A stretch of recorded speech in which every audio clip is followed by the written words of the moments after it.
Hey, all right. Let me know when you're live. All right. Well, welcome everyone. It is good to have everybody with us. So we have members today of the Athens-Clarke County Commission from the Unified Government. We have members of the Classic Center Authority Board, and we have members of the Classic Center Bond Oversight Committee. Appreciate everybody gathering. This obviously has been a complex project, many years in the making. So just to kind of orient you to the evening, we're going to have introductions in just a minute, since not everybody sees everybody week in, week out. Make sure everybody is familiar with who's around the table here. We're going to have a presentation lasting less than 20 minutes. And then given that there are a lot of us here, we'll have at least 3 opportunities for up to 3 minutes each from any member to have questions or make observations. And so certainly just as the presentation's going on, you may want to be sort of honing your thoughts if you have some questions or some observations. So kind of have that discussion. And then there will be no decisions made tonight. This is, of course, a work session, but this may at least give us grist for some future opportunities. So I'm just going to have everybody go around, just if you could introduce yourself and just tell everybody in the room your role. Hey, I'm Jesse Houle. I'm Commissioner for District 6. I'm Mike Hamby. I'm District 10. John Culpepper, District 7. Matthew Fisher, District 5. Mickey Jones, Acting Manager. Brett Moore, Best Western. Press Small, Classic Center Authority. Dexter Haynes, Classic Center Authority. Jack Crowley, Classic Center Authority. Jennifer Messer, Classic Center Authority. Kelly Gertz, Mayor. Jennifer Zwern, Classic Center Authority and Bond Oversight Committee. Hi, Tardy Allison Wright, Commissioner District 4, and also on the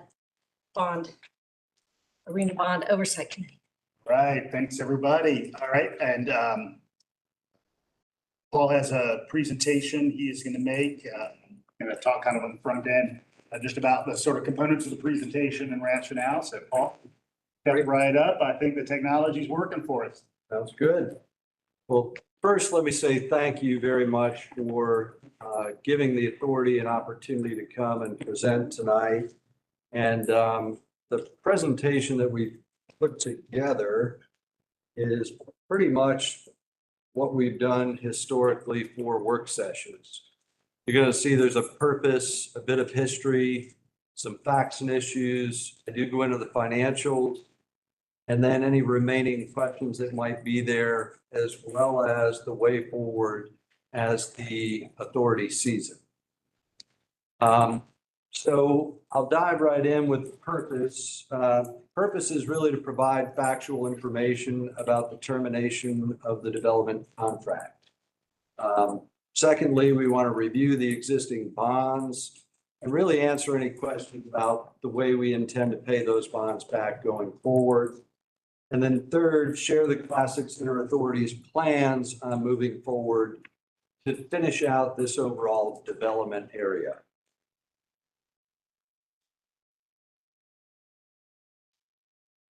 There it is, just a bit delayed. In the beginning, right, we all, I think, had this shared vision that what we were going to do is build the arena, and we were going to capture the parcels of land around the arena to be able to develop a entertainment district. And in that assumption was that the role of the Classic Center Authority would be that of a landlord. We would lease out the land, and a developer would come in and they would pay for the build out of that area. And then we would be able to collect the rents on that land and be able to help support the overall bond payments as we've outlined. And then I want to take you through a little bit of the history because I think it'll help us all a little bit. Classic Center, remember, they had a commission assigned committee when we actually went out to bid and we picked the developer, and we started that effort in May of 2022. Then there was a initial letter of intent that was developed in November of 2022. And what that letter of intent did was it identified the various parcels and what we intended to pay for each one of those parcels, or what the developer intended to pay for each one of those parcels. Then we brought on a commercial real estate attorney who was recommended to us February 2023. And that's Raymond Shealy, and he's here with us today. And he really helped formalize the letter of intent. And then contracts were signed enabling the developer to move forward into phase one with both the hotel and the parking deck. The authority issued more time as requested by the developer, a total of 8 times between February and October. And I say that only to say that there were a number of times that they came to us requesting more time, and it was accommodated as we walked through it. And then I know you'll remember the developer did terminate once before, and it was right at July 7th. The authority reported that to this body, and there was encouragement for us to find a way to come back together. And indeed, we did that on August the 8th. Then October of 2023, the developer, rather than close, requested a 1-year extension of time, which the authority agreed to in the 9th Amendment. But they did put some clawback provisions in there, as they were infinitely aware that time meant money for the authority. We were now beginning to pay on the bonds that we had taken out, and there needed to be some extra assurance that they were going to move forward. So we instituted monthly non-refundable earnest money as the delayed cost was indeed costing the authority funds. The other thing we did was ask for the assignment of pre-development materials, which they agreed to in the 9th Amendment. And why did we ask for that? Well, it was simple that if indeed they could not get to a closing by October, we knew that we would have to go back out for bid, and that would take a little bit of time. And anything that we could do to capture the data that they had garnered in the pre-development that we could help the next developer would be beneficial. The authority did make it crystal clear that even though we had had 8 prior amendments, that we would not extend again beyond this 9th Amendment. That time was ticking away, and if we needed to go back out for bid, we were going to need the time, and I'll show you why here in a minute. And then the developer ultimately did default on the contract July 1 by not paying for their earnest money on July 1.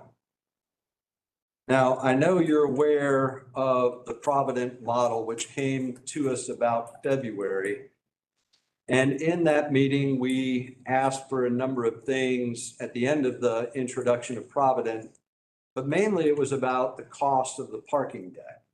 And it took us some time before we got that information. And then it took a bit more time before we got to their model.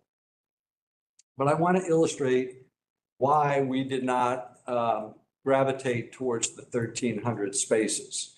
And if you look at this slide, the top portion of the slide shows you the best revenue year that the Classic Center has ever had. This past year, we did 1.6 million with our 700 parking spaces. But I want you to think about that for a minute. We are producing almost 700 events a year. We also sell out regularly for football games at a premium rate. But even with all of that, the deck is only occupied at about 50%. And so if you do the math, you'll come out with a price per parking space per month of $138 on an extremely busy deck that not only services our needs, but services all the needs of downtown. And then below, you see what Provident was asking us to consider. They wanted us to be the master lessor of this new deck. At the full 1,300 spaces, and they would require a guarantee of $347 per space per month. And as we, the authority, looked at that and had handed those numbers over to both our CFO and our parking manager, the recommendation came back that we could not support that. Now, a bit back to kind of about Provident, the developer began to shift the risk from they would take the risk, they would build that, to having this idea of a master leaseor, which would be the authority. The developer brought in Provident in February, as I mentioned. By May, the deal had shifted over to this concept of a master leaseor. And in June, our team explored their projections. We actually asked if we could see their projections in an Excel format, as well as compare them to the study that we knew that they did. And what we discovered in going through that was that the study really contemplated all of the development being built out completely. And if the entirety of that was built, the housing, everything, then yes, it could support it. But for now, in phase one, what we knew we were going to have is a hotel that would have demand for 200 spaces a day, maximum. And you had the arena, which heretofore we've always talked about needing 500 additional parking spaces. With that, we knew that it wasn't going to work. Still trying to help. We did ask to explore a smaller deck, thinking maybe we build 200 for the hotel and 500 for the venue itself. But we were advised by our folks at Blassingame that if that were to happen, it was so fundamentally different from what we initially went out to bid on that we would have to go back out to the market. And we did let them know that in that June meeting. And then shortly thereafter, they defaulted by not sending their 30,000. We, of course, issued them a notice of default, and there was built into the contract time to cure. So we did provide them that time to cure, and they asked for a meeting. We granted them the meeting. We got in there and we talked about it. And ultimately, they were unable to close in October on the deal that we had. And they asked us if we would do a joint or mutual termination. And we said yes. We would do so protecting all of the rights and privileges, however, that were in the Ninth Amendment. And that's ultimately what we did.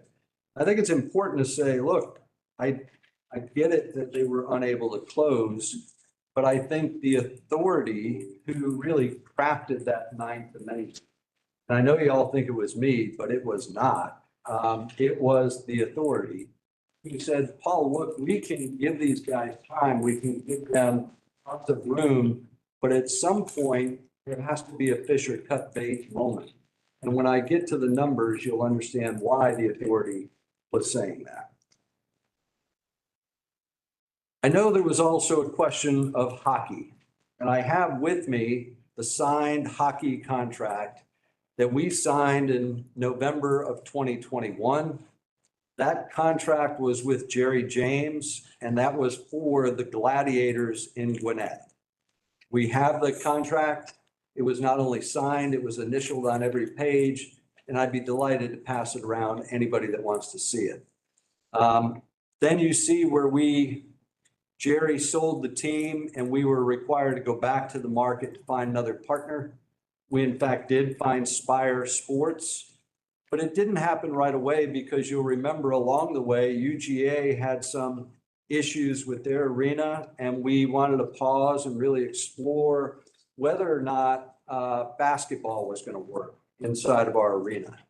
And ultimately, we looked every way possible, but that was not going to work. And really the thing that made it not work was sponsorship. If we were to partner with them, they wanted all of the sponsorship for the arena. And it just financially was not a good decision. And then we found Spire, who is an amazing partner. They have really done a great job with involving our community in this hockey team, and they've created the Rock Lobster brand. And we now have 9,000 people following that brand through social media every day. And it's quite exciting. But to be clear, the hockey was never a factor in the development. If it were that important, they would have put it in the contract, and they did not. Now, there was one time, I think, in the Fourth Amendment where they made mention of it, and Raymond, you can probably speak to that more than I can, but it was Commercially reasonable efforts by closing to have the contract, not as a precondition to closing. I knew he would have the more specific language.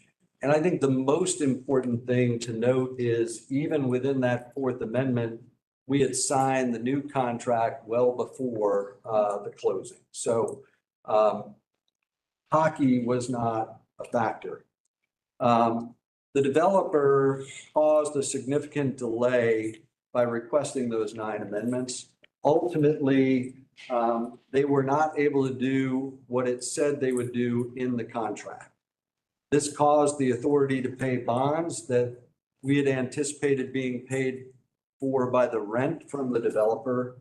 And when we attempted to collect the pre-development documents and reached out to the architect and the engineers, what we discovered is that they had not been paid. And so the assignment of those things could not come back to the authority until they were paid. Our counsel, again, did advise us that if we liked the Provident model and wanted to explore that further, we absolutely would have to go out for bid. Kelly asked me to show not just the good of where we've been, but also some of the warts along the way. And so I put this slide in. Originally, when we went out and priced this with 2 builders, both builders came back at 87 million for the very building that we've now built. And you all know the ultimate price tag on that building is 151. But I think there were a lot of external factors that we're all now very much aware of. We built it at a time of COVID. We had the construction escalation. There is a considerable amount of rock back there, and there were environmental site mitigation things that had to be added. But I am proud to look to the right side. This community stood up and voted that they did want this arena, and they have in many ways supported it along the way. And then your authority, the Classic Center Authority, was able to issue out $107 million in bonds. And I think very importantly, the Classic Center Authority has committed $10.9 million in direct infusion of cash going into this new arena. I would say that's a great sign that we are very committed to this project. Bonds 1 through 5, I listed them all. I know you're thinking there's only 3, but there were some taxable, some non-taxable elements. In total, it was 5. If you look at the interest rate jointly on all of these, we again had something to celebrate in that we are under 4% interest. We were able to borrow money at a very, very low rate. We also were super conservative in how we approached this, in that we capitalized the interest so that it would build up our payments over time and provide us time to get a developer to be able to move things along just the way that we knew that it would. And so we don't ramp up to full payments till 2027. And at that time, it's 6.5 million. Hey, Paul, can you go back one? You skipped over what from TCCA is. Can you tell me what that is? Authority. Go back one. Back one Classic Center is like. Center Authority. Yes. Okay. The T for the, Yeah, probably. threw me off. Yeah. Okay, okay. And so that, explain that on the slot that. If I can, let me come back at the end and I'll go back to anything, but there's a rhythm to this. And if I get off of it, I'm going to be messed up. So on the left-hand side, we have all of the ways that we were going to pay back each one of those three major bonds. And again, we were super conservative in everything that we put up there. And today, now we know where we are on the right-hand side and the revenue streams that are coming in. And I will say that our Classic Center Authority, remember, pre-COVID is all we had to look at.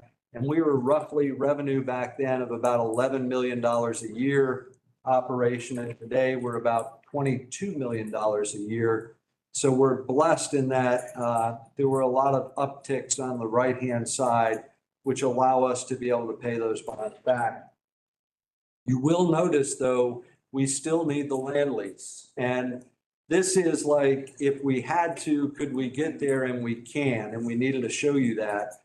But we know that we're in an aging building with the convention center and theater, and that's going to require more capital dollars as we continue to go forward. As well, the arena will require more capital infusion going forward.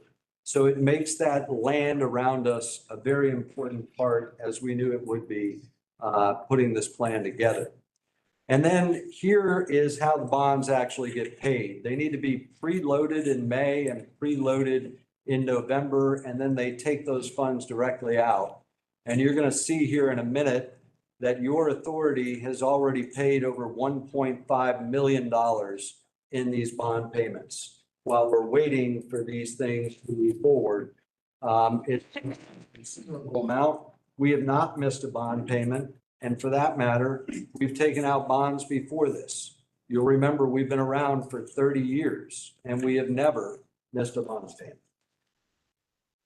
The plan going forward, I think, is really, truly exciting.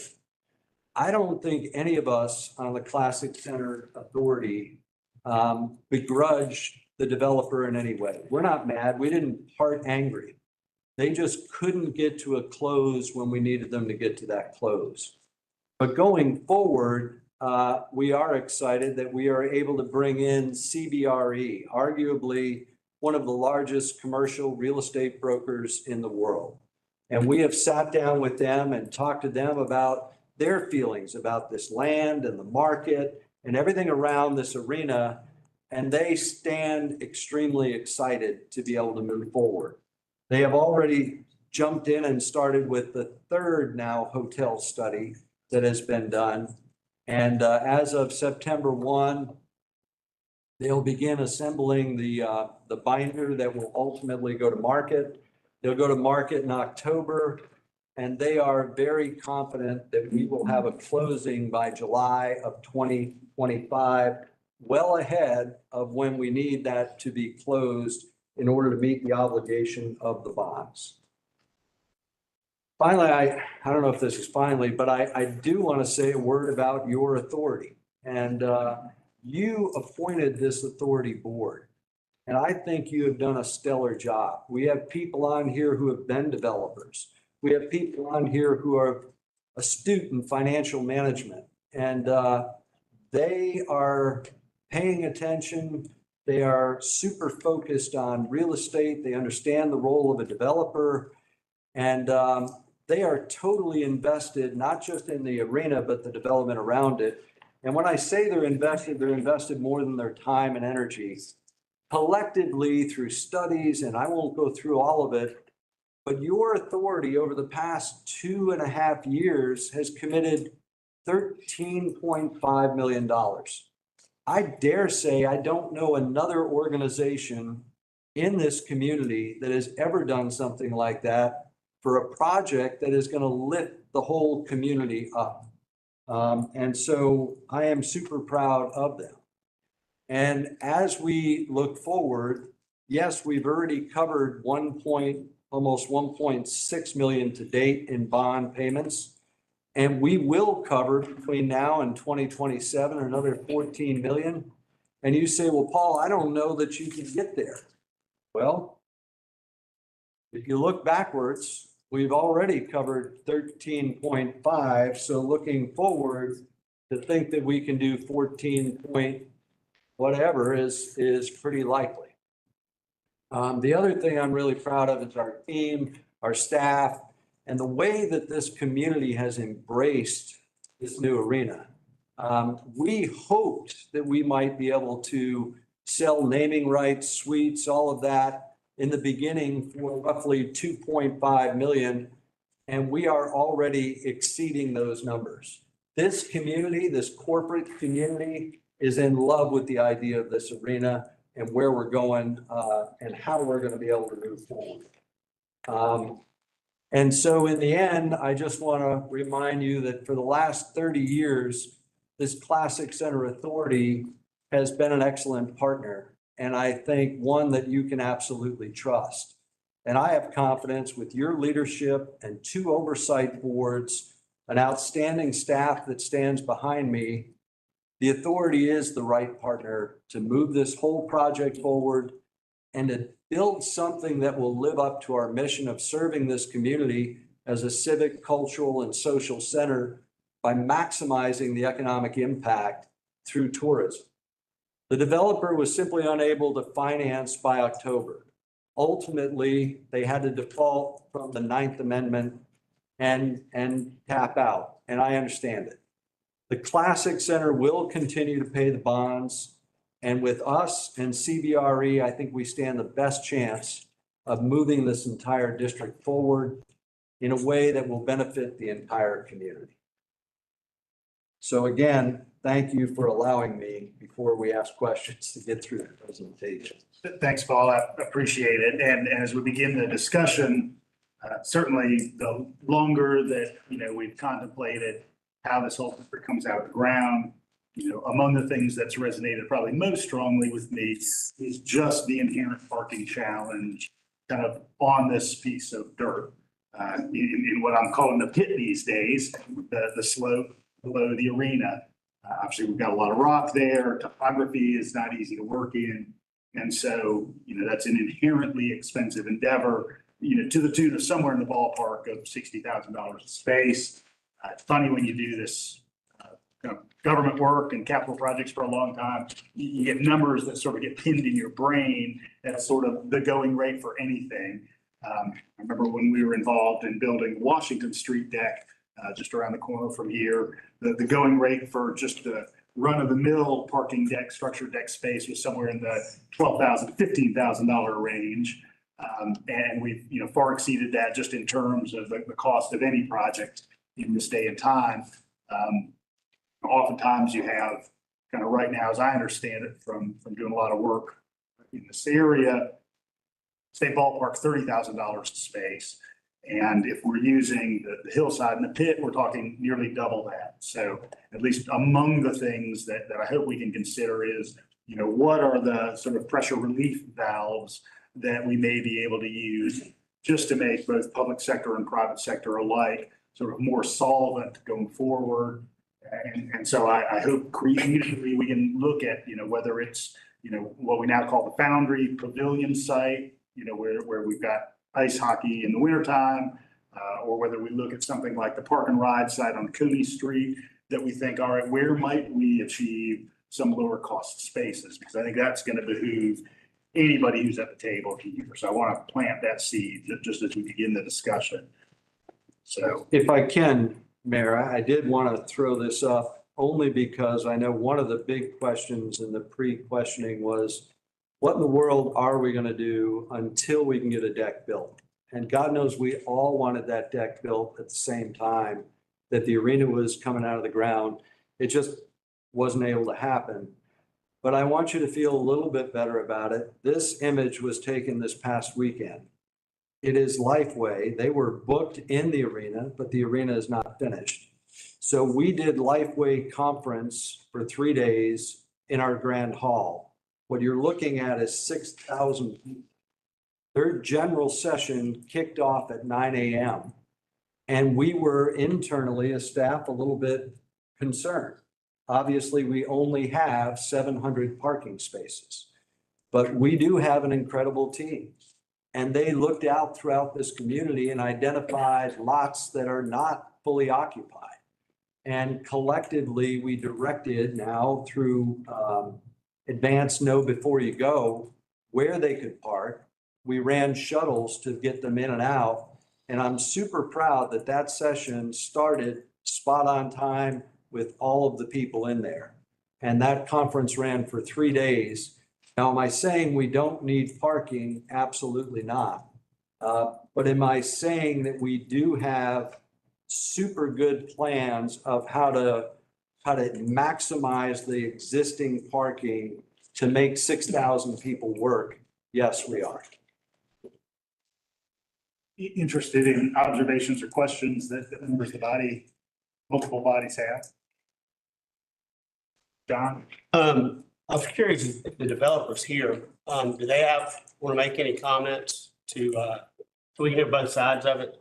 John, given that we don't have public input, what I would wish is that we could get something in writing. That'd be optimal, just to make sure we've got kind of very clear. I think they're here. I wouldn't mind hearing what they say as well. I mean, some things were said tonight that I think they should have a chance to respond to. I mean, they're being, I think it's only appropriate. And I think a response is appropriate. I just want to make sure that it's very clear. And so I want something in writing. No, we don't need anything in writing because he's here right now. And what I'm saying is they're here right now, and some stuff was said in the presentation that I think it's only fair for them. If y'all want to be fair to people, then that's only fair to them to respond. I want to know, for example, y'all spent $2.5 million already on this project. Why are you walking away over a $30,000 monthly payment? And I want to hear an answer for that, and I want to hear it tonight. Because we can't move forward until we get all the information. That's been my problem. Nikki knows this. It's my problem on a lot of things. We can't move forward without all the information. We need to have a discussion about the sewer. That we can't move forward without that. So Johnny, Dixon, I'm assuming, is here. And so I think they're here, and I think it's only fair for them to say something. But what I'd like us to do is collect those questions. If we need another night presentation, then we can do that. That's not fair, man. That's not right at all. And you know We it. sent our questions. They need to be able to They weren't defend answered. themselves for some of the stuff. And I think we've got enough commissioners here to say we want to hear from them. I'd like to hear from them. I'm here, I would like to hear from them. But Our questions weren't answered that we did turn in. let's do this. All right, so let's see what the questions are.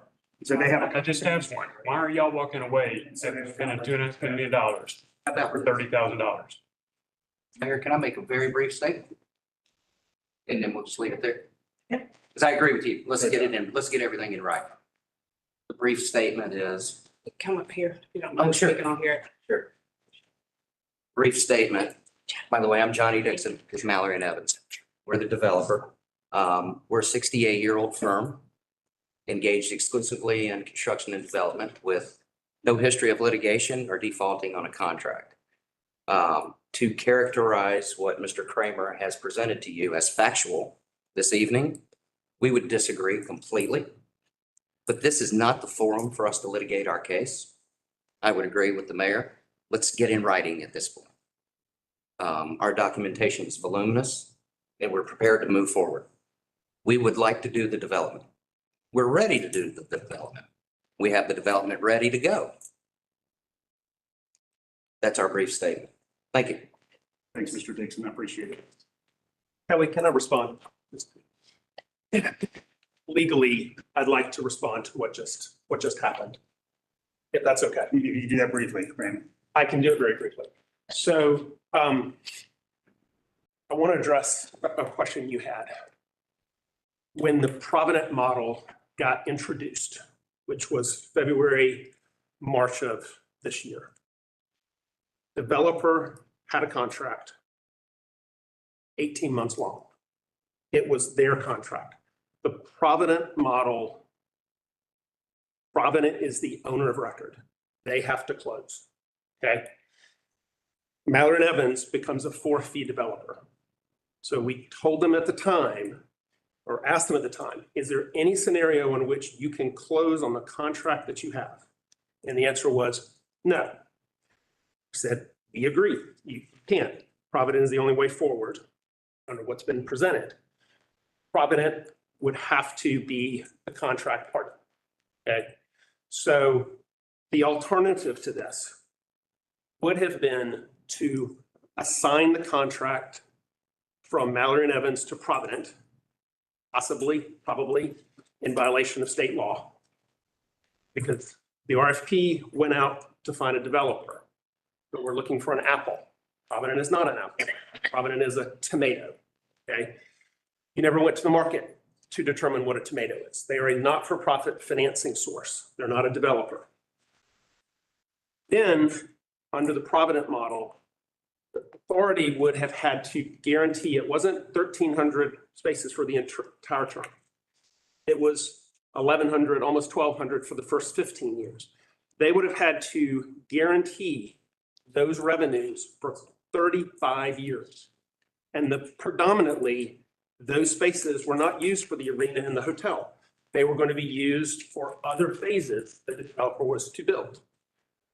So the model was, Classic Center Authority, you have no ability to control the development, but we want you to guarantee the revenues for 35 years. That just didn't make sense to me. So they did default. They did ask for a voluntary termination, and we signed a voluntary termination. That's the facts. Yes, sir. So when did y'all meet with Provident? When was that? That was in June. We started meeting with Provident in February. Okay. The first meeting was with the mayor, the city manager, and there was a number of folks in that room. And at that time, we heard that the parking deck might be $70, $70,000 per parking space, and it might be $50,000. It was all over the place. So we said, before we talk about how to finance something, we sure would like to know what the actual cost is. And rather than you tell me what it is, we'd like to see the cost from your contractor. And that took a few months, John, to get. And then when we got that information, we had another meeting with Provident, and they brought forward a term sheet with some projections on it. And we said, in order for us to feel good about this, we'd have to look at the actual projections. We'd have to compare them to your study. We'd have to compare them to what we know is happening in this market. And so in June, we finally had those numbers. We went through that information, and we gave them the response that we could not be the master developer at 1,300 spaces the way that they wanted us to. So during that period, they were paying the $30,000 a month.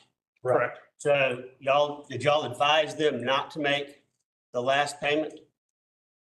No. I was there when Raymond said it. So y'all did not advise them to make the last To payment? answer your question, if you'll allow me, the specific thing that happened was Raymond said, can you or can you not, in accordance with the contract we have, can you or can you not close? And their answer was, we cannot close under that contract. So they were, Raymond said, if I were you and I couldn't close, he asked it in a form of a question, why would you continue to pay if you know that you can't close in October? We have to go back to the market for a Provident style. but y'all are saying that they did not make a payment when you advised them not to make the payment. We had a call. That's not what he said. That's not what I said. We had a call with them the Friday that the contract was terminated. And on that call, we had that same conversation. Are you prepared to close in October? No. I said, you are free to pay the $30,000, reinstate the contract. To what end? What does that do? We could reinstate the contract right now. 90,000. They can't close in October. So they voluntarily on that call said, we would like to sign a termination agreement. We would like to not have the contract terminate by its own terms. Would you please sign a termination agreement with us? I went to Paul. Paul was on the call. Paul went to the board to have a conversation with the board. Hey, they've asked very nicely to have this voluntary termination. Are we willing to do that? And the answer was, sure, we would be happy to do that. Okay, so the letter that Paul sent us on July 17th says they have not sent their monthly payment and therefore defaulted on the terms of the agreement. That's correct. So that's making it sound. No, that's 100% true. Exactly That's right. exactly right. It's 100%. That it didn't have anything else about the reason for securing the financing. It makes it look like they were making their monthly payments. There's more to the story is my point. There's not. The He contract, just explained the whole. no, the contract requires them, John, to make a monthly payment on the first of every month. They did not make that. If that's what it is, a signed contract. It says that you're going to make a payment the first of every single month. And they did not do it. So And then we issued them a notice, just in case there was a mistake. Hey, look, we didn't receive your payment. Are you sure you want to do this? And we provided them the notice that was, again, in the contract. and that Friday, we had a conversation with them, including the people in this room.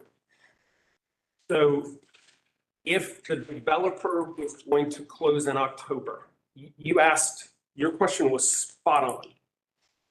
If the developer was going to close in October, why would they go and default over $30,000? That's just stupid. No one would ever do that, right? So we were only in that position because they could not, their contract was with them. The Provident model is not closing with them. They're a 4-fee developer.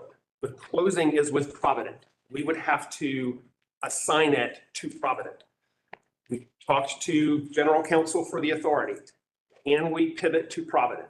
You would have to go back to an RFP process in order to do so. Great, let's start that process now. Let's not wait till October. Don't pay another $100,000. I didn't say that out loud to them, okay? Thinking to myself, let's go ahead and start this process now. Let's go back to the market with this scenario, this Provident model.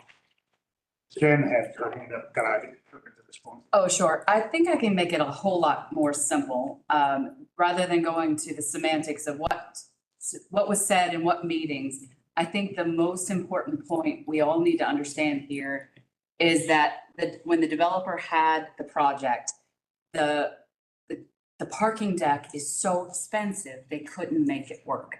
It's so expensive, it doesn't cash flow. They go to banks don't like parking decks. It can't work.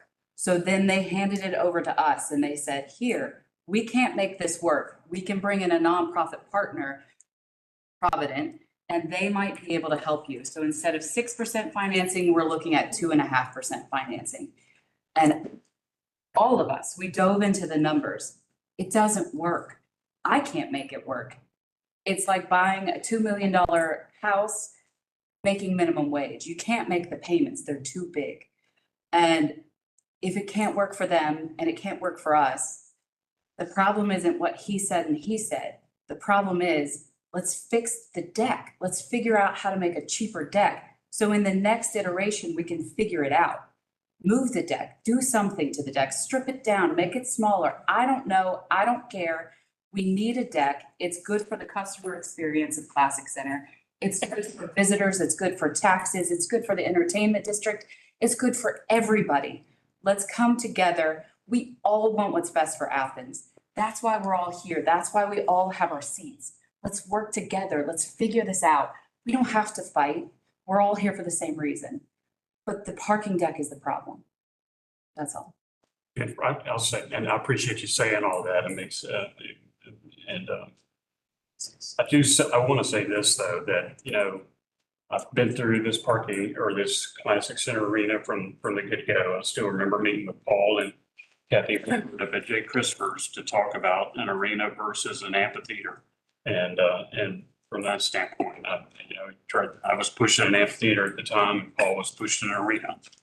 The price has gone up. I've seen several different iterations of how we're going to pay for this. I still remember, you know, the Zoom meetings during COVID where we talked about putting the courthouse down there with a parking deck and student developer do all that.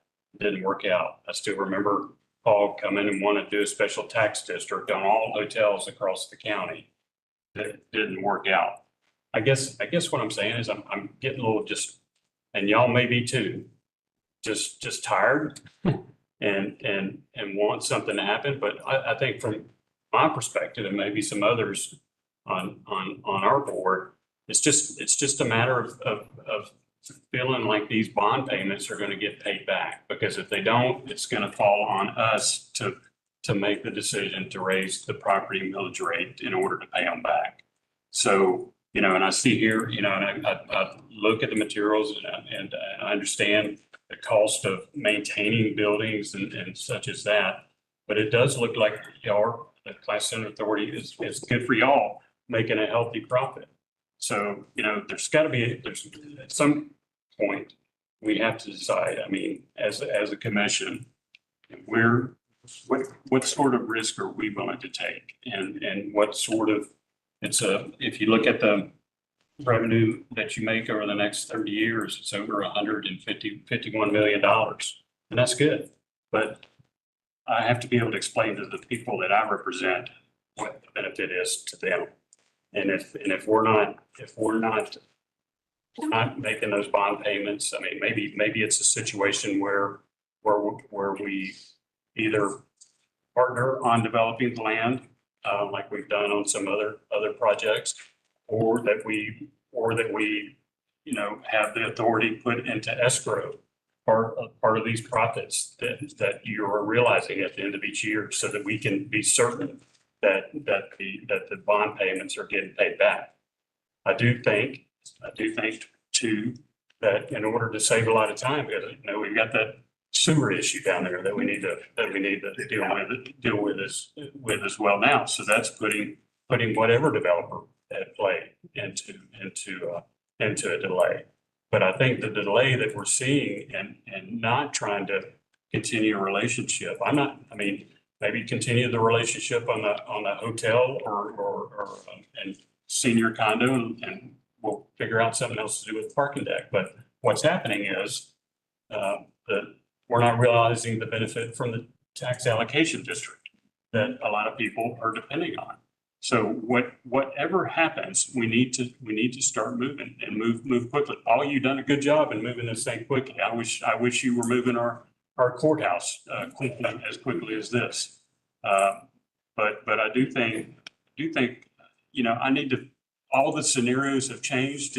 I'm getting confused about which one is what now and what's paying what back. I just think we need to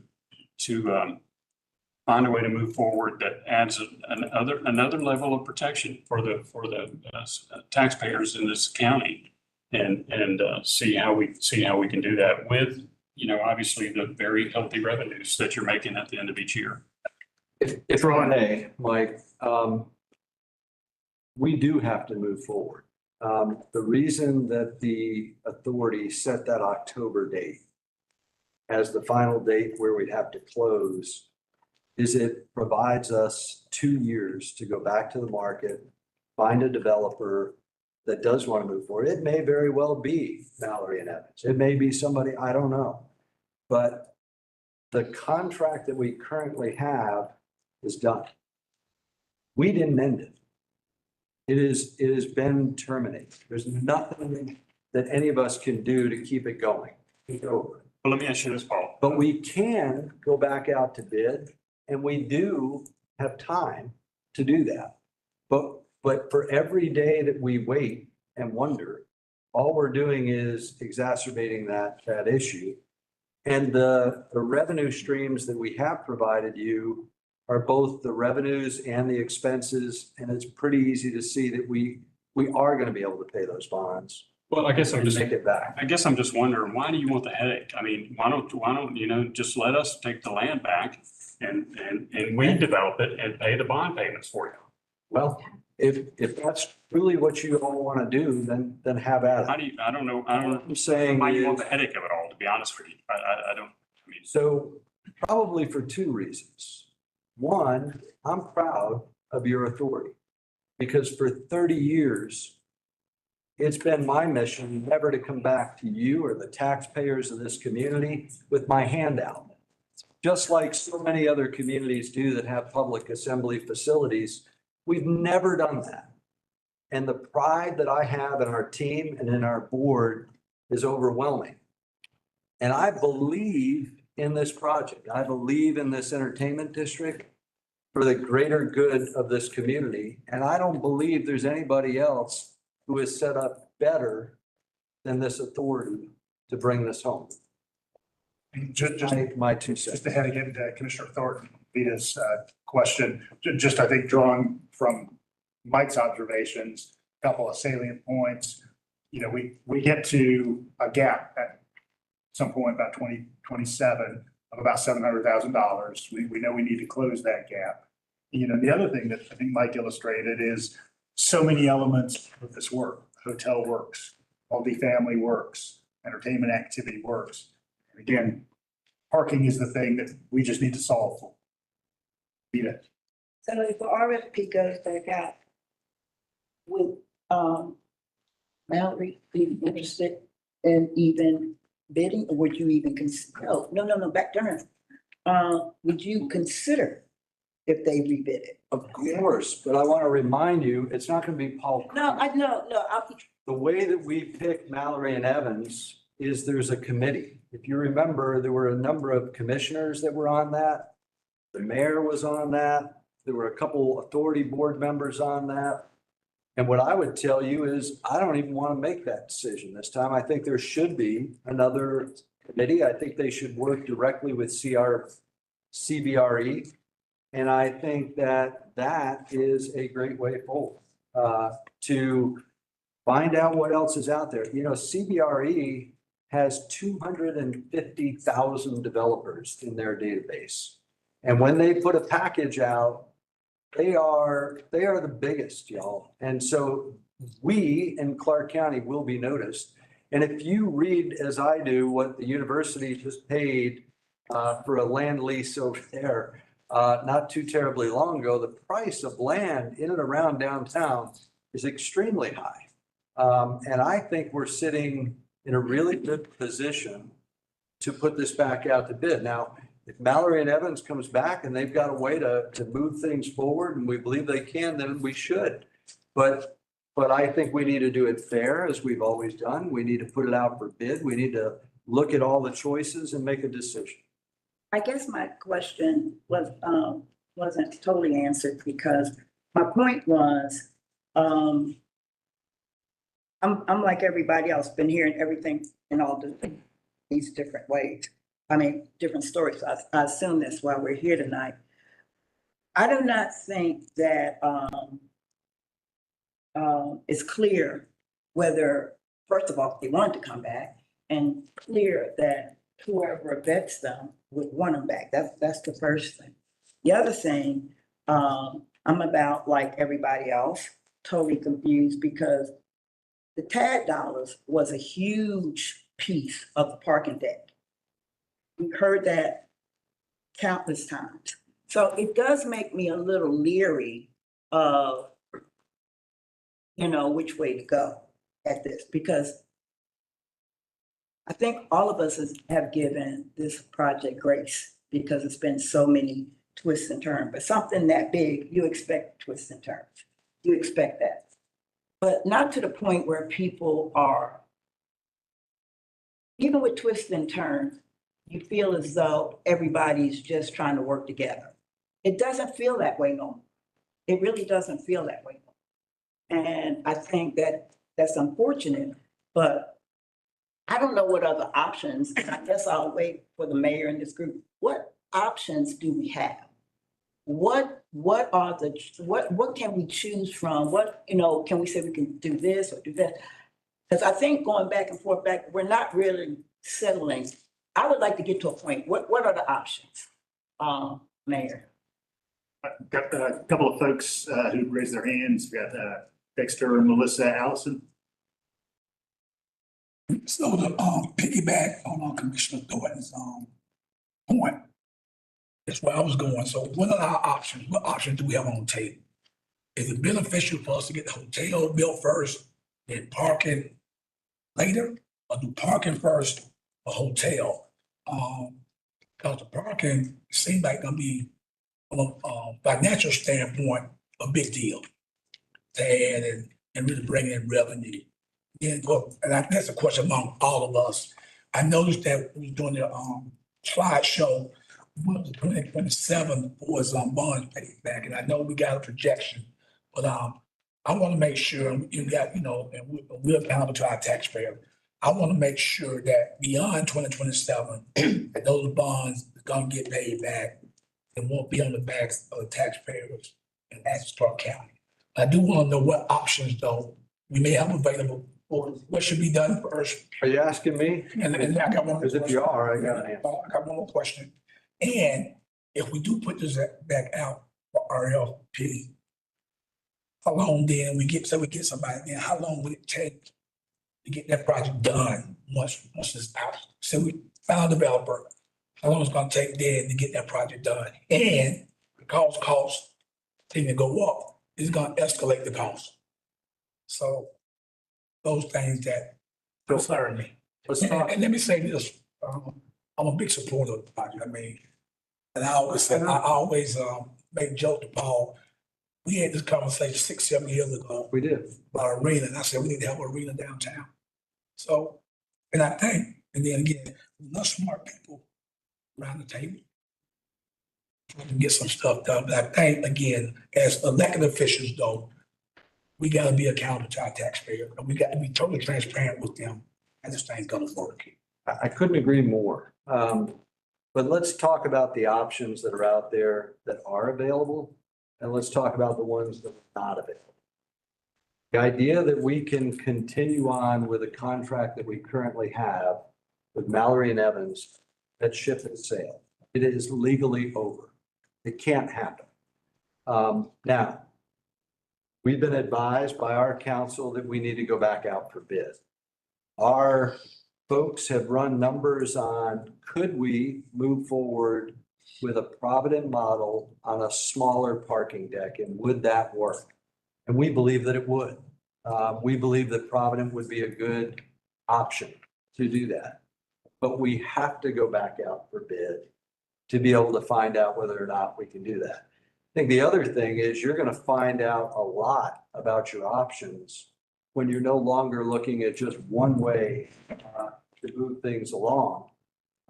Mallory and Evans wanted to do the entirety of the parking deck and do the hotel in phase one. We were saying, you know, maybe it would make more sense to shift some of those things around and do other things. But I think when you see bids come in after it goes out, you're going to see a multitude of options that may be different and more attractive to you. Nikki, did you want to make an option just from the kind of unified government and material perspective? Well, I think we certainly can come back to the commission with some options after we talk to the Classic Center. If that's what the commission's directing me to do, I'm happy to do it. We really haven't been in the middle of this to date because the agreement's been with Classic Center Authority and the developer.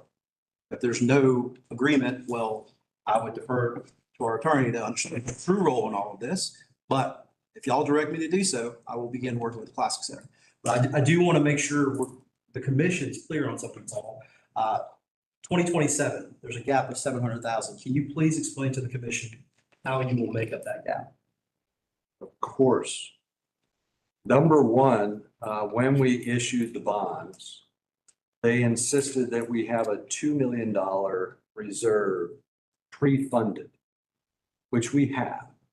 So if we got to 2027 and we were unable to pay that 700,000, we would use that pre-funded amount of money, and that's why it's there, so that we could extend it another year, 2 years, almost 3 years going forward. But I'm not saying that we should look at that. We need over these next 2 years to get a developer that can move this thing forward.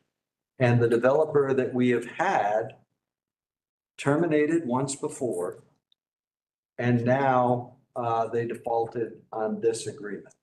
And so therefore, this option is off the table. That's my only point, and we are going to have to go back out for bid, whether that be me, whether that be you, whether that be the downtown development. I don't know who, but you're going to, according to our council, need to go back out for bid.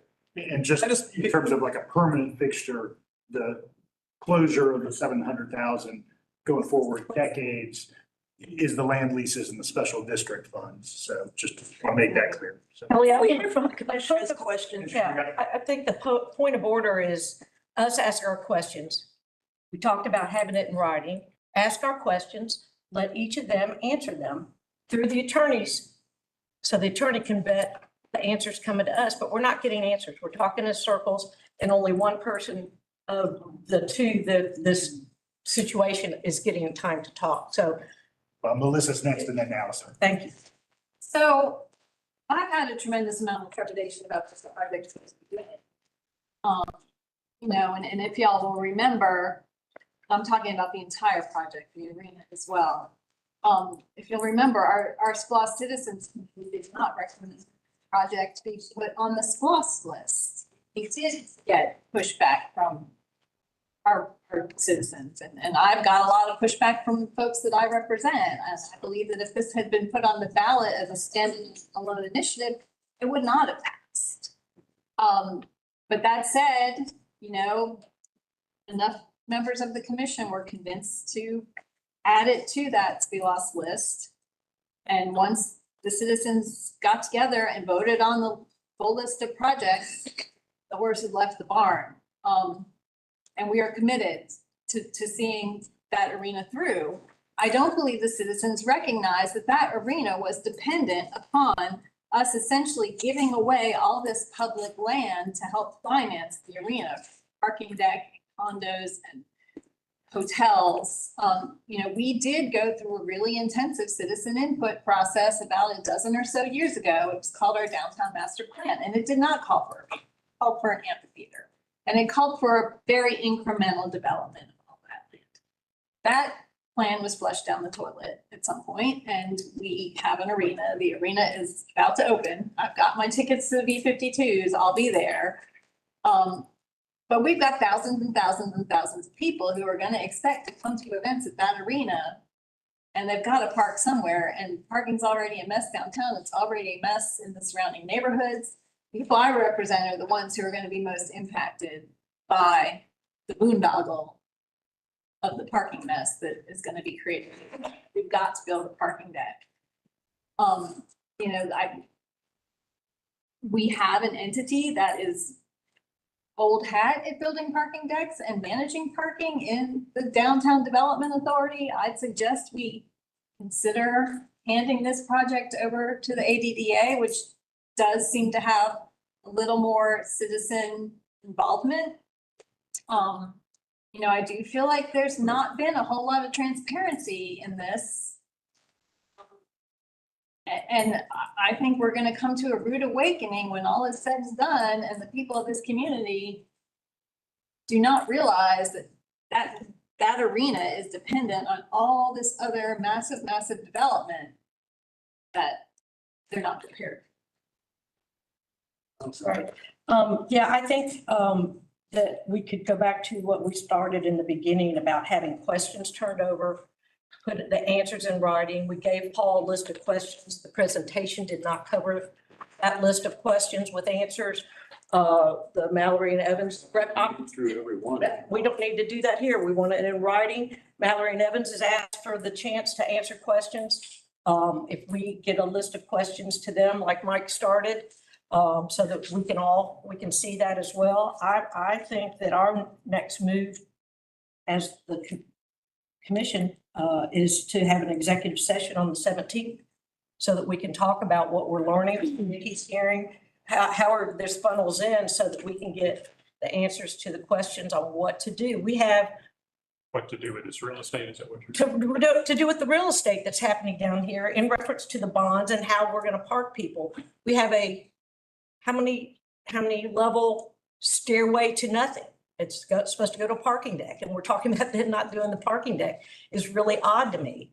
And if we have somebody who has what it takes to start a parking deck in 18 months be finished, I think that's the kind of thing we need to be continuing to work for. But we need to talk as a group with the questions being answered that we've asked about, similar to what Dexter said, is what are our options? Nikki's is learning, and his gears are going as all this is going around too. And I think that executive session is where we need to be talking next. Jesse? Yeah, I just said a couple of things. One, I know you kind of filled in after, but I'd just like to understand better the $700,000 gap. You know, I heard a pretty clear answer from Paul about how to cover it if needed for a couple of years. But some more specifics on what is the actual plan for either avoiding having to do that, like where's the revenue coming from to fill in either in lieu of or after that? That's my first question. So I know that we've sent you the revenues and expenses of how we would cover that. I put it up on the screen here in the presentation again. And those revenue streams are solid and have been paying back the bonds and is enough to continue. Until we reach that, 2007, 27, but the plan is to go back out to bid, because we have to, and find a developer, might be Mallory and Evans, might be somebody else, and have the land ultimately pay for that going forward. Melissa, I'm not talking about not building a deck. I hope no one is hearing us say that. We know that we need a deck. We know that we need a minimum of 500 spaces for the arena itself. And we know that the hotel is going to need a minimum of 200 spaces as well. There's no doubt in my mind. And I am confident that with a partner like CBRE, we would be able to move forward and find that.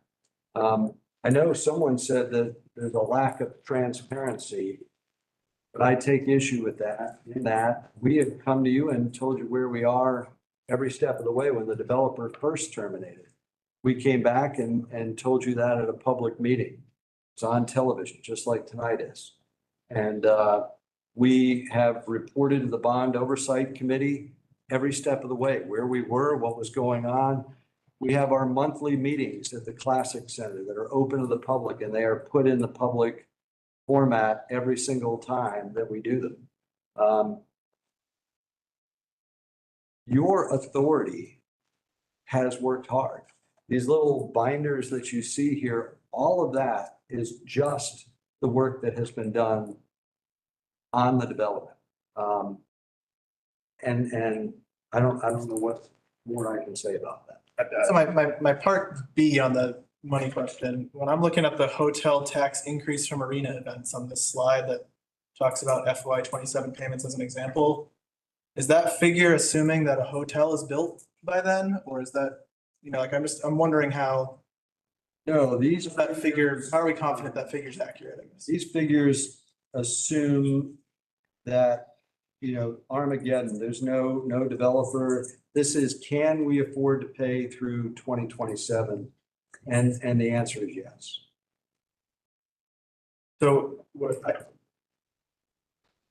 I guess maybe my question for the list is for someone to verify that financial picture. And the thing that stuck out to me was the hotel tax increase, just like how much capacity in town do we really have to have that many more rooms filled at a time to really generate that increase?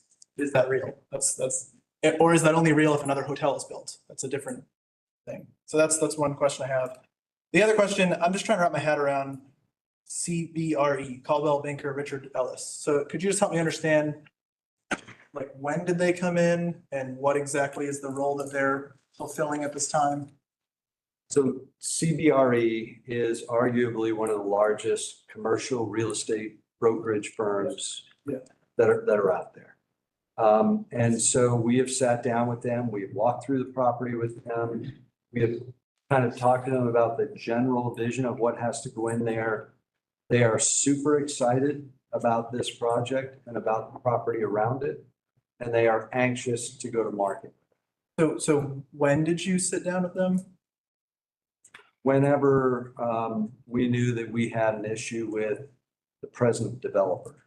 Once they defaulted, Raymond called me and said, what you really need is the power of CBRE, because they are going to be able to help you go to market and bring this about.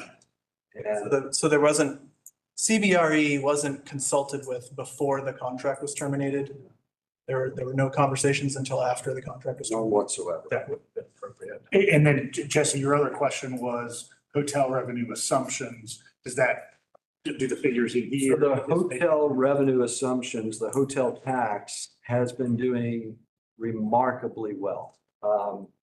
Rates are up, and I know you know that there are some hotels that have shut down, but occupancy of those that remain are at an all-time high, and the rate has been higher than any of our other competitive cities around us. And so you see that revenue coming in through, it's doing incredibly well. All right, Avita and then Dexter. I guess, my question goes back to, him too, our options, but, I guess I'm not sure. I'm listening to you say what you're saying, and I'm also hearing Mr. Dixon back there kind of making some grumbling noises. I apologize. No, because maybe you're grumbling because what they're saying is not the way you remember it. That's my takeaway. So I'm going back to whoever suggested about the questions that we get, because it's two sides of every story, and the truth is somewhere in the middle. And I don't think we're going to dig down that deep right now. So I do hope you're hearing what is being said and could address it in a written format, because you definitely do not have the time they're having to speak. So if the grumblings are that you have some different takes on things, you need to share that in writing. My next point is, I thought, if we're worried about that payment of that gap funding, and I'm worried about it too, is it possible, attorney or county manager or mayor, that money, I think I heard somebody say, money is put in escrow out of those 2 million that you say you have? If there's money that can go into escrow from the money that you say you have, we could make sure if you can't pay it, we got the money to pay. Not that I don't trust you, but I know a lot of things can happen with $2 million if another emergency. So is that a possibility that the money could, a certain amount could go in escrow to meet that gap if there is a gap? Got that, Caster. We'll follow up with Nikki and Jen. Kelly, can I make a point just about what Avita's saying and about the whole escrow thing real quick? You know, this is a 30-year bond. I don't know if I'll be around in 30 years. And I hope what we're trying to do is to set things up to where the next group of authority members and commission members and Paul, at the end of all this, you're probably ready to retire, but we just need to make sure that we're leaving things in good stead for the next group that comes along. I agree with you, and I was just, when we put options on the table, I totally agree I with think you. we need, Because I really, just from the conversation, what I'm hearing now, I would rather see the downtown authority be responsible for the land. But if we're looking at all the different options, that's the only reason I'm putting on it. Got Dexter, Jen, and then Carol Myers, who's have a state with a grandchild that has a question sort of related to some of what somebody mentioned. Thank you, Mayor. The RFP that's gonna go out for the deck, is it gonna be a 1,300 deck or 700 deck when the RFP goes out? The RFP, as we envision it, when we did it the first time, we were kind of looking for this master developer to do everything. I think there are options. And what we would do is talk with RE, find the most flexible way to do that out. So we would get responses back about a deck, about a master development, about individual parcels. We would provide that kind of flexibility when we put it out. well, our MOU does call for 1,300. Right, and that's where I was going. So if we're gonna stick with the 1,300, then maybe that needs to be in the RFP. I mean, 'cause that's what we initially agreed upon.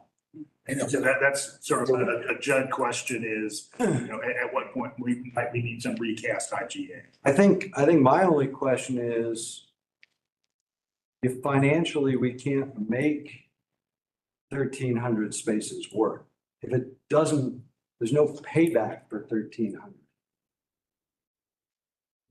Then all you're doing is putting the city further in debt.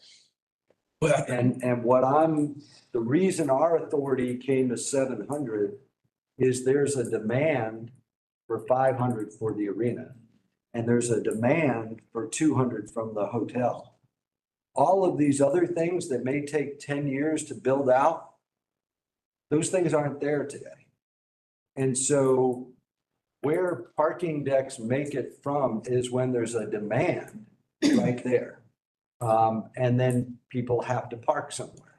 And so our studies and what I illustrated up there was what a busy center is doing right now is only generating whatever it was, $130 some per month per space.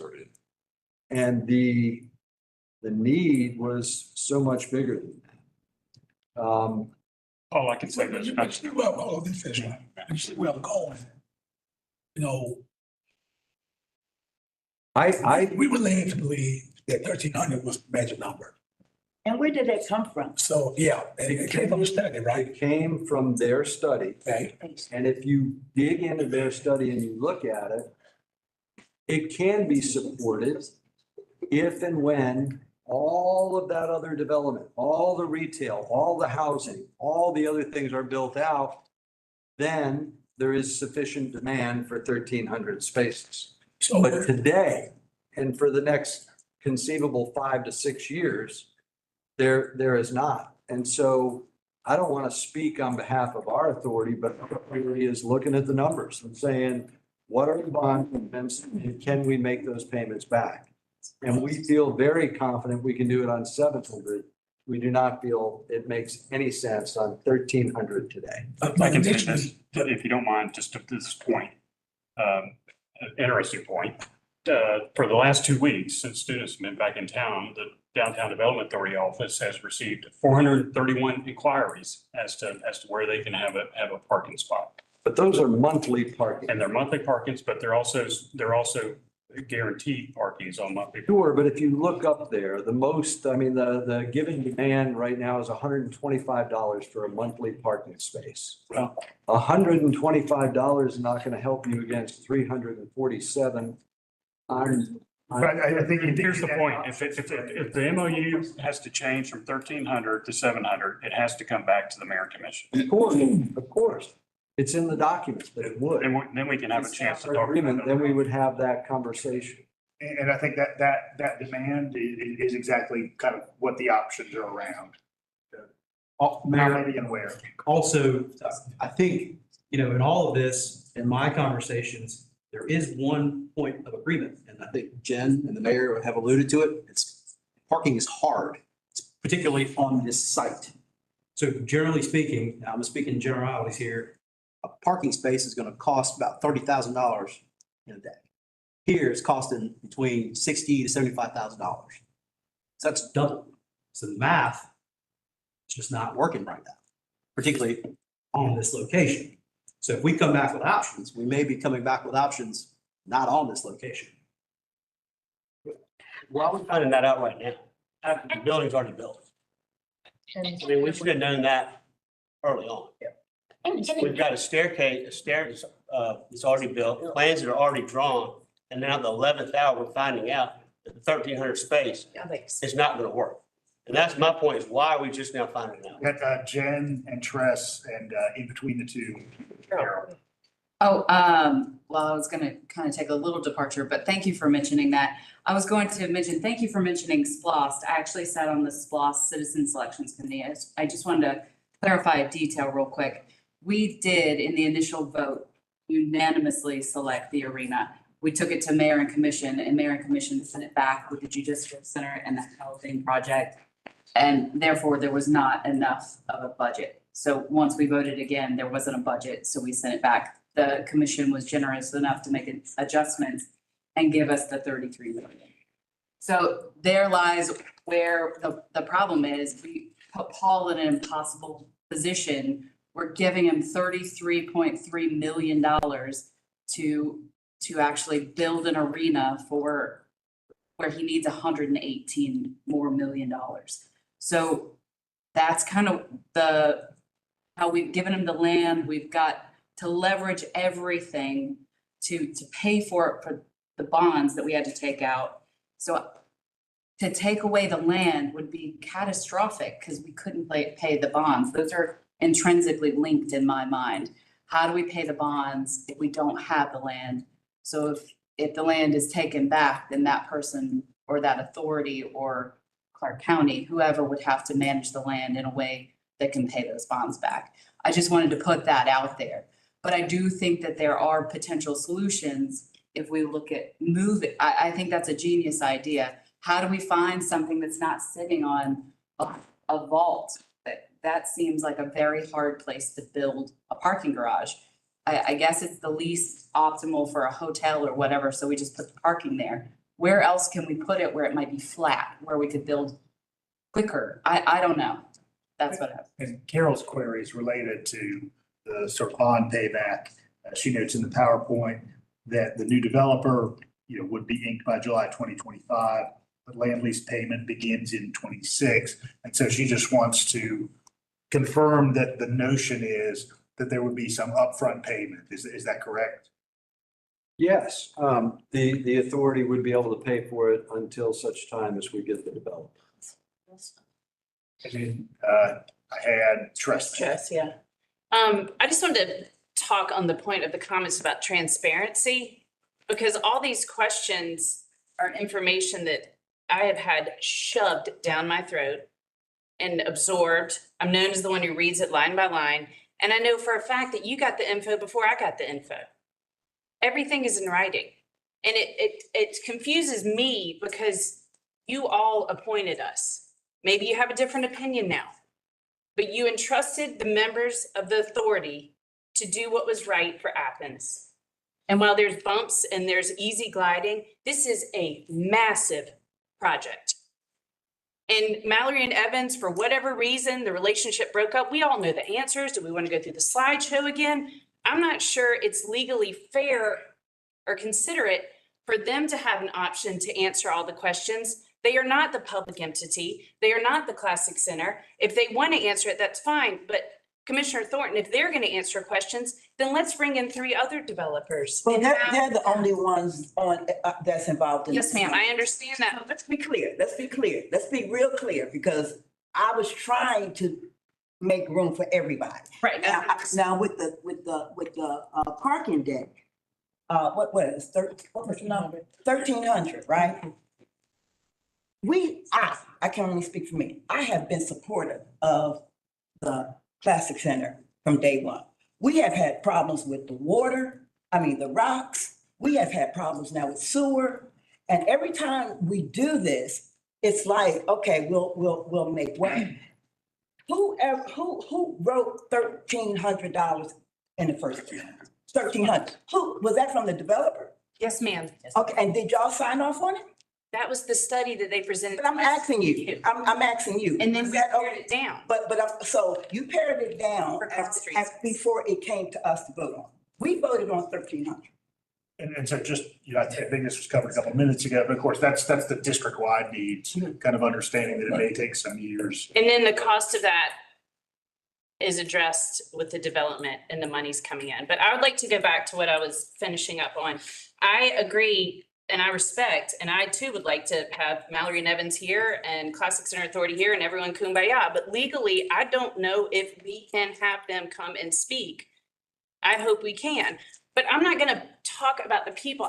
I'm blown away at the lack of transparency comments. I have never been so honored and exhausted to have this stuff shared with me and to be a decision maker in this community. And then all of a sudden, like 2 weeks ago, there's rumors of stuff. Who started the rumors? That's lack of transparency. So, Commissioner Wright, have always admired and respected you, and you do recommend going to executive session. I know you guys are all going to do that, but the project is not going to move forward until we get a move on it. And that's what Commissioner Hamby is saying. And that's Like, how many times do you go around and it's putting a bad taste on the community, it's creating a major division.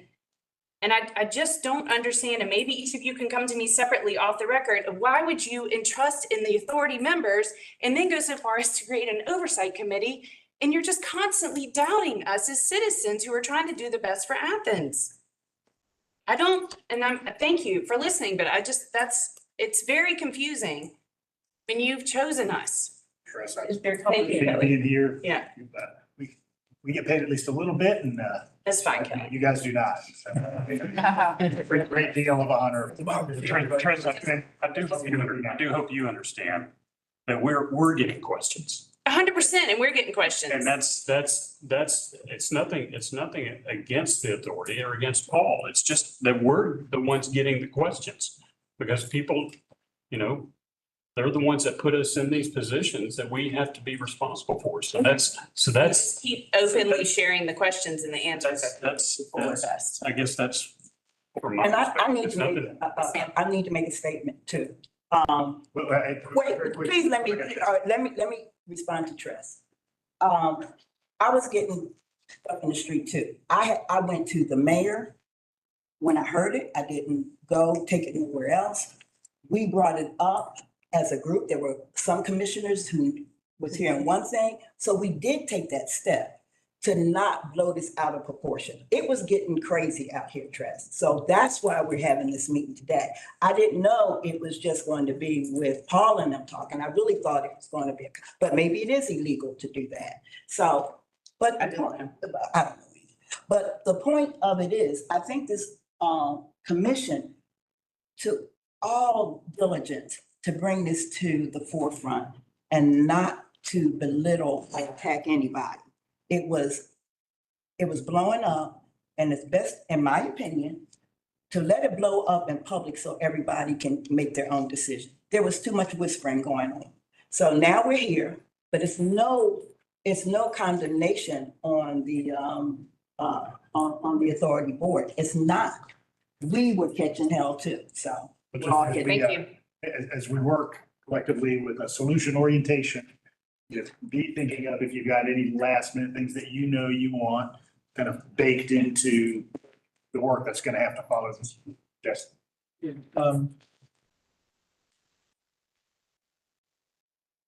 Don't want to drag out what just came up before I had my question that I got on the stack for, but I appreciate what you were saying, Tress, and I do hope that we can all be mindful that when we're getting a lot of pressure from the community, the way we respond to it can exacerbate or alleviate that pressure. And I think when we say things like, it doesn't seem like this is transparent, that like feeds the room. We say things like, I'd just like to better understand this because I haven't had time to read 3,000 pages, then that might not feed the rumor mill the same way. I have not, for example, had time to read everything that's been said to me about this. I've done my best to read executive summaries here, comb through some details there, right? So there's gaps in my understanding. That doesn't mean I wasn't given the information. It's just I have a limited capacity to read it. And I think that might be the phenomenon a lot of us deal with. And we have boards we appoint who read stuff in more detail than we do and don't get paid for it. But, they might not catch the same flack that we do for it. But, we should just be careful to, assume best intent, I guess, and convey that in the way we talk. But my question is a solution-oriented question. Is T-Splost an eligible revenue source for parking decks, or at least elements of it, like the ingress and egress of it? We have a new T-Splost that we're about to be putting together a project list for now, right? And we've been talking about pre-designating a certain amount of funds. When I think about the large number of funds that we're expecting T-Splost to generate and the $700,000 a year gap, $700,000 over 5 years is just not a very large chunk of the overall T-Splost list. So maybe that could be something we could put in as a backstop.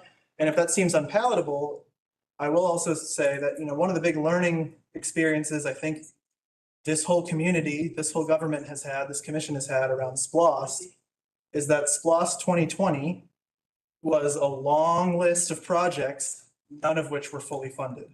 And now we're dealing with these funding gaps on like all of them. But the two biggest projects are this one in the municipal center. We haven't even started the municipal center in any meaningful way, in like candidate sites whittled down. So it might be a bit of a harder sell on the community to say that the upcoming T-SPLOST and SPLOST might be a lot of filling in gaps of the last one, but the reality is everything's costing more. And we also, with the old budget projections, didn't fully fund these projects.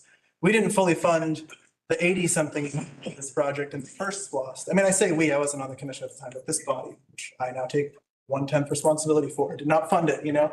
And then it's almost doubled in cost. Right? So it seems easy enough to just say some amount of T-SPLOST money might be a good source to make up that gap. So I mean, I know it's used for like parking lots and stuff and park and rides. So can it be used for parking deck? We can sort of bake that into the options menu. Mayor, since protocol has been broken, I just want to say this. Somebody said, you'll never solve anything. You're beating a dead horse. You need to go back and sit down and come to the table. So all that goes around. So, just go back and come up with what works, what are the options? So any other questions that you want sort of baked into the menu of options that through the manager and attorney will be able to bring? The only other thing I want to offer, and this is going to be well after I'm off the commission, T-SPLOST is now, is if T-SPLOST can't, we're also coming in early on our projections for SPLOST now, right? We're adjusting the timeline. So perhaps another backstop if T-SPLOST can't work is just the next SPLOST. So like if it's just a gap of FY 27 and 28 until the next SPLOST would kick in like FY 29, maybe that's a relief valve too. Paul says he has it covered. For 2 years or 2.5 years, yeah. Okay. I wasn't going to say anything because Tress was going to kill me.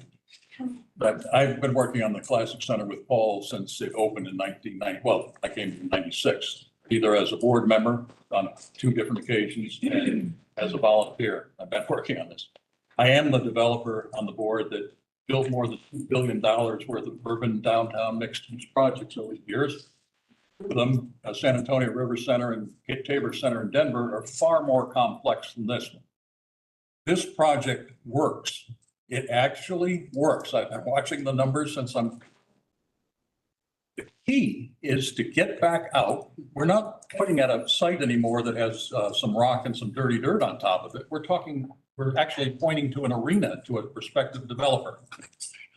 My experience, many, many years as a corporate real estate development executive, is that if you muck around and do not have the ability to go back out and in a very clean fashion and bring in another developer or the same in a new manner, you will mess this up. This project works, and it clearly works.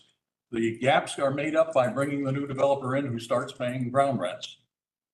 I've been looking at this thing for a lot more than 10 years. I'm the author of the downtown master plan with a team.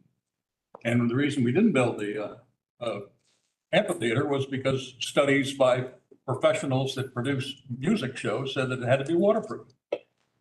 So that's why the change happened. That was a number of years ago.